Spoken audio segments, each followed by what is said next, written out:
Kay Chi Atienza bilang Vice Mayor, ano masabi mo? Kay Chi? Siyempre, baguhan pa lang. Baguhan na pala kasi kaya di pa din namin alam yung galawan, ugali ni Atienza. Kailangan muna, pag-aralan niya muna galawan ng tao. Kailangan naman niyang makuha yung loob ng tao.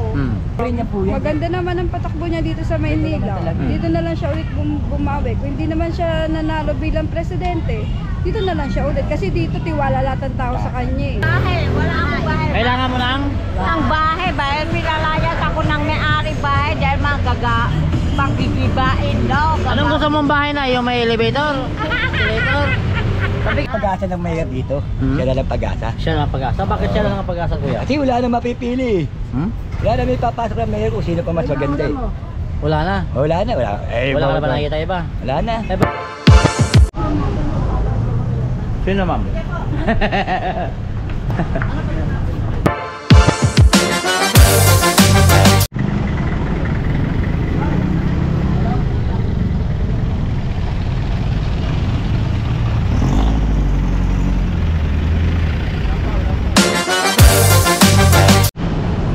Alright mga kaibigan, magandang tanghali po sa inyo lahat. This is Channel. Dito po tayo ngayon sa may kabaan po ng Pretil. Ayan, so ngayong araw ay mag-interview tayo dito kung ano po masasabi ng ating mga kababayan dito sa area ng Pretil. So alright, dito tayo katatay. Magandang morning. Kumusta na buhay? Ito, Tagatak Boys. Ilang taon mo na ba ginagawa to? 24 years na po. Tagal na.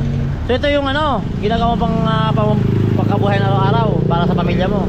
Opo. Para pa mga ano. May katanungan ako sa iyo, okay lang ba? Tay, baka sakali bang si Yorme Isko at tatakbong mayor sa lungsod ng Maynila, ano masasabi mo? Ewan ko rin po. Kasi hindi po pare-parehong papatakbo nila eh. Siyempre, hinahanap din ng mga tao yung para sa mamamayan. So tayo sa'yo tay, ano po bang nakatatak sa inyo na ginawa ni Yorme dito sa Manila? Namimigay siya ng ayuda. Yung pandemic kasi nun eh. Saka yung senior, nag-up to date. Up to date yung senior niya pag talagang dating ng 3 buwan, 2 buwan, talagang bigayan. Hindi katulad kay mayor natin. 6 na buwan bago magbigay, 2,000 lang. Pero aprobado na, matagal na sa kamara yun. So tay, ngayong oras na to, nandito si Yorme sa harap mo. Anong gusto mo sabihin sa kanya? Huwag niyang papabayaan yung mga batang Maynila. Lalo na yung mga nagtitinda na sa mga ganito lang. Pasada. Sa kalsada. Nasa lugar naman eh. Hindi naman tayo nakaka-permise. Sakaling si Chi Atienza, anak ni Lito Atienza, na tamakbong partner ni Yorme bilang Vice Mayor, ano masasabi mo? Wala pa rin po ako masasabi lang. Kasi po, bago pa lang po yan eh. Kumbaga sana wala pa pong preba. Wala pa? Kailangan gumalaw muna? Kailangan kilos muna, hindi puro ano. Nay, mag-interview ako sa'yo ha, okay lang ba? Nay, matanong ko na Nay, if baka sakali man bumalik si Yorme Isko sa lungsod na Manila bilang mayor sa ngayon, ano masasabi mo? Gusto ko. Gusto ko, balik si mayor. Bakit ho? Kami mga senior, sige, inaasikaso yan. Sana all na senior. Senior na ako eh. Oo, sana all. Yung kanya. Kaya na Nay, natao ka na ngayon? 65. So 5 years ka na senior. So kamusta buhay senior? Ayan. Uy, wala na mayor, wala na kami ang ayuda. Nako, asan yung ayuda na punta? Nayuda-yuda na. Wala hindi ba ako nag-apply ako ng ano eh. Yung minsan inuli ito eh. Alam niya matanda na ako eh. Yung nanabuhay ko. Na-clearing ka na eh? Na-clearing ka? Oo, may sakit ako. Diabetes. Ano yun? High blood. Ayan. Minsan ganyan ako. So kinuha yung mga gamit mo? Ha? Kinuha yung mga gamit mo? Hindi na kinuha dahil maaawa sa akin. Nay, ano ho ba na yung mga tumatak na ginawa ni Isko dito sa lungsod ng Manila na hindi niyo makakalimutan? Daming papagawa yung mga kalsada, yung ano, yun. Maganda. So hindi mo nakakalimutan yung mga ginagawa niya project? Oo. So, Nay, If ngayong oras na to si Yorme nandyan at lumapit sa'yo ng personal at makakausap mo siya ng personal, anong gusto mo sabihin sa kanya? Sabihin ko, pasalamat ako sa ginagawa niya. At ingi ako tulong sa kalagyanan ko. Ganito. Matanda na ako. May dami sakit ko. Wala. Ito lang nga na buhay ko. So madami ng sakit ngayon, Nay? Oo. Pwede bang bawasan natin sakit mo, Nay? Kasi nagkabang dami. Nakakatakot yan, Nay. Nakatakot talaga. Lahat Nangunguleksyon ka ng sakit. Oo. Lahat na inapakyaw ko eh. Naku, pinapakyan mo talaga, wag naman. Grabe naman. Cholesterol, diabetes, high blood, rheumatoid. Gusto mo ibigay mo lang kay ate yung iba? Ha? Yung iba? Kawawa naman anak ko. Hindi man. Si sakasakaling si Chi Atienza, anak ni Lito Atienza, maging vice mayor at katuwang ni Yorme, anong masasabi mo rin doon? Pwede rin. Basta pinagtaguyod niya mga tao, mga mayaman. Ano yan? Mayaman at mahirap. Hindi, mga mahirap yung mga Tsaka may mga sakit. Oo. Oo lang. Kung sakali bumalik si Yorme, anong masasabi mo doon? Kung bumalik dito para maayusan lahat ng mga tricycle, mga taong hirap, Bakit noong si Yorme Panay, hindi ganito? Diba? iba naman po yun. Nung time nakaupo si Yorme, anong... Maayos lahat. Ikaw bibigyan ka ng pagkakataon ngayon na makausap ko si Isko. Anong gusto mo sabihin sa kanya? Kung gusto ko po para makatulong ng pamilya namin, ng asawa ko sa mga anak ko, kasi hirap na rin po kami sa Kailangan tulong. minsan dito kami natutulog sa kasada, wala po kami ng bahay. Minsan po sa tricycle po kami natutulog. Yun lang. Kaya rin inamot masyadong ulihan, tsaka yung mga dapat yung mga mahihirap yun ay tulungan nila. Kasi huwag naman ibase sa mayaman yung tutulungan. Porket ba na sila. Sandali, saan mo ba hinuhugot yan? Hahanapin, sa dibdib mo hinuhugot. Kasi hahanapin ko kung saan mo hinuhugot yan. Para nahihirapan ako sa'yo maghanap eh. Ate, buntis ka ba ate? Hindi. Ako buntis si ate. Hindi, ito yung part mo. Ito yung part mo. Ate, sakasakali bang si Yorme Isko babalik sa Manila? Ano ba masasabi mo? Ang masasabi ko lang sa kanya, sana yung mga taong tutulungan niya, yung mga vendor, mga tricycle, mga sidecar, yung mga pulubi at yung mga dapat niyang tulungan, yung mga mahihirap. Kasi alam mo kuya, sila yung nagboto, sila din yung ang umangat sa kanila, hindi yung mayayaman. Nagbabayad ng bahay, nagbabayad ng ilaw, tubig, dapat ganun. So, kung sakasakali man ngayon si Yorme nandito sa tabi mo, anong gusto mo sabihin sa kanya? Ko sa kanya, Besides sa ganung problema, kasi dami na tayo narinig, ganyan lagi problema. Yung sa personal mo naman. sa personal ko, sana yung tulungan nila yung mga senior, yung nauna. Tapos yung mga Bakit kay Yorme ba noon? Walang ganon? meron din naman kuya, kaya lang hindi naman masyado kasi yung iba kasi maaarte yung mga hospital kapag mahirap hindi na nila pinupursige, hindi na nila inaayos, hindi na nila inaasikaso. Katulad nung nasa, 'di ba, nasa Facebook, yung ina na Yung ilang sa, araw, ilang ano, oras na daw siyang nakatenga, hindi man lang asikasuhin, dapat ganun. Asikasuhin nila yung corporate na mahihirap lang yung tao, hindi na nila. So yung pinag-uusapan natin ngayon, hindi to kay Yorme ha.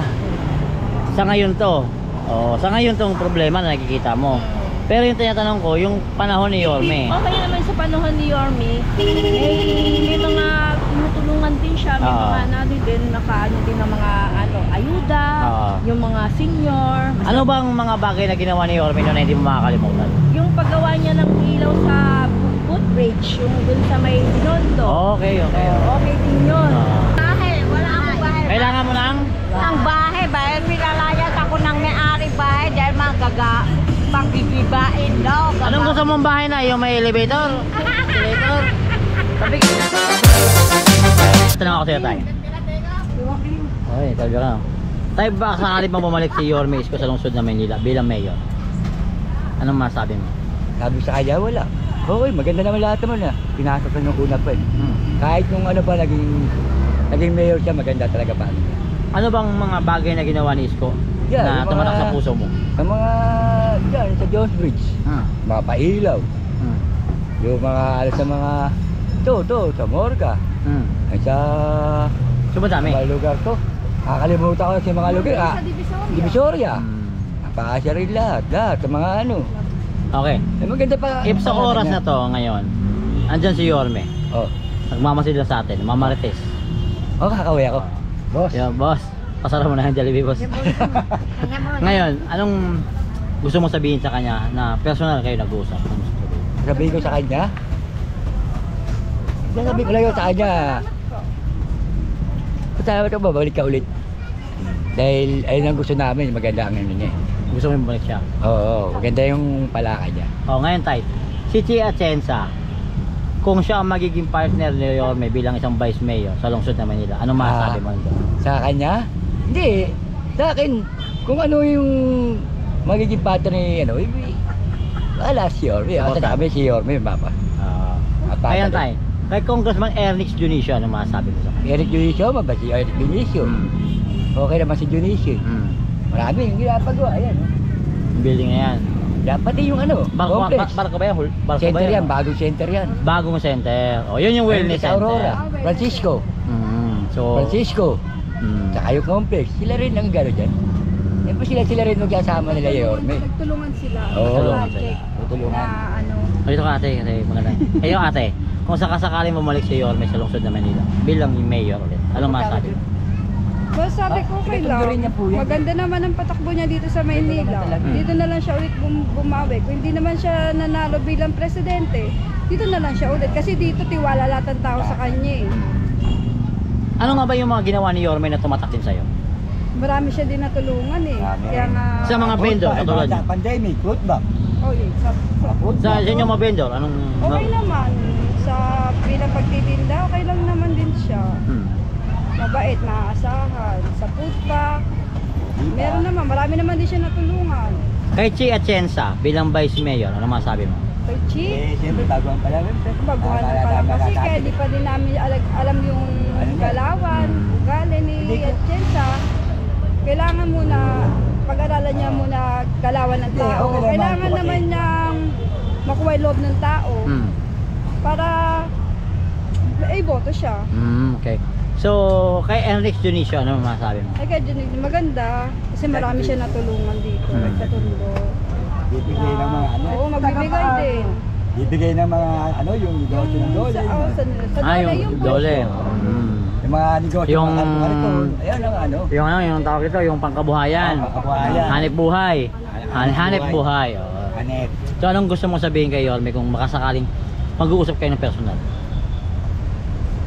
So sabi ko sa kanya, maraming salamat na bumalik ka ulit dito sa Maynila na hindi nagawa nung ikaw na lang magtutulong.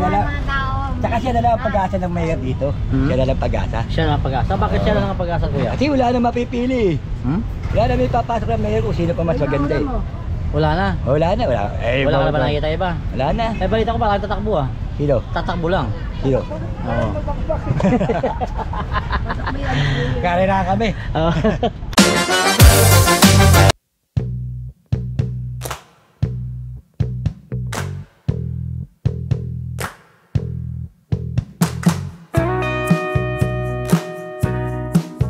Ko lang, pakasakali bang babalik si Yorme Isko Moreno sa lungsod na Manila bilang mayor, ano masasabi mo?